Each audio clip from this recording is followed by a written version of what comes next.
அதிமுக தாவேக கூட்டணி இணையுமா? 24 மணி நேரத்தில் கூட அரசியல் மாறுமாம். ஜெயக்குமார் சொல்லும் கணக்கு. தமிழக வெற்றிக் கழகத்துடன் அதிமுக கூட்டணி அமைக்க வாய்ப்புள்ளதா என்ற கேள்விக்கு முன்னாள் அமைச்சர் ஜெயக்குமார் பதிலளித்துள்ளார்.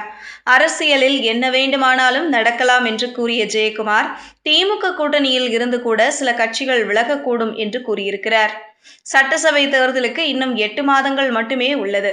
அதிமுக தரப்பில் பொதுச் செயலாளர் எடப்பாடி பழனிசாமி மக்களை காப்போம், தமிழகத்தை மீட்போம் என்ற பெயரில் மக்களை சந்தித்து வருகிறார். கொங்கு மற்றும் டெல்டா பகுதிகளில் முதற்கட்டமாக மக்களை சந்தித்த எடப்பாடி பழனிசாமி பின்னர் தென் மாவட்டங்களில் சுற்றுப்பயணத்தை முடித்திருக்கிறார். தற்போது இன்னும் 8 மாதங்களில் சிறப்பான கூட்டணியை அதிமுக அமைக்கும் என்று எடப்பாடி பழனிசாமி கூறி வருகிறார். தற்போதைய சூழலில் பாமக, தேமுதிக, தாவேக உள்ளிட்ட கட்சிகள் மட்டுமே கூட்டணியை அறிவிக்காமல் உள்ளன.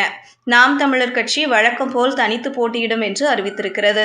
அதில் பாமக மட்டுமே அதிமுகவுடன் கூட்டணி இணையும் முடிவில் இருக்கிறது. ஆனால் அதிமுகவோ தொடர்ச்சியாக தாவேகவை கூட்டணியில் இணைக்க முயற்சிகளை மேற்கொண்டு வருகிறது. அதிமுகவுடன் தாவேக இணையும் பட்சத்தில் பெரும்பாலான இடங்களில் வெற்றியை பெற முடியும்.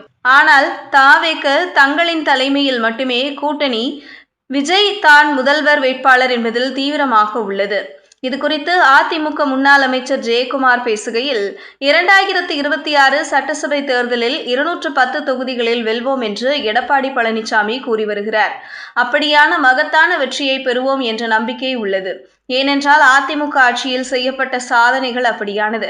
எடப்பாடி பழனிசாமியின் ஆட்சியிலும் அசத்தலான சாதனைகளை படைத்தோம். அதேபோல திமுக ஆட்சியின் மீதான அதிருப்தியும் வெறுப்பும் மக்கள் மத்தியில் அதிகமாக உள்ளது. சட்டம் ஒழுங்கு பிரச்சினை, காவல்துறையினரை கொலை செய்வது, பாலியல் வன்கொடுமை உள்ளிட்ட ஏராளமான பிரச்சனைகள் இருந்து வருகிறது. அதிமுக ஆட்சியில் அப்படியான பிரச்சனைகள் இருந்ததே இல்லை. இதனால் அதிமுக இமாலய வெற்றியை பெறும். தொடர்ந்து அரசியலில் 24 மணி நேரங்களில் மாற்றம் நடந்துள்ளது. திமுக ஆட்சியை வீழ்த்த வேண்டும் என்ற ஒத்த கருத்துடைய கட்சிகள் இணைய வேண்டும். சட்டசபை தேர்தல் நெருங்கும் போது காட்சிகள் மாறும். திமுக கூட்டணியில் உள்ள கட்சிகளை கூட விலகக்கூடும். அதனால் தமிழக அரசியலில் என்ன வேண்டுமானாலும் நடக்கும் என்று தெரிவித்துள்ளார்.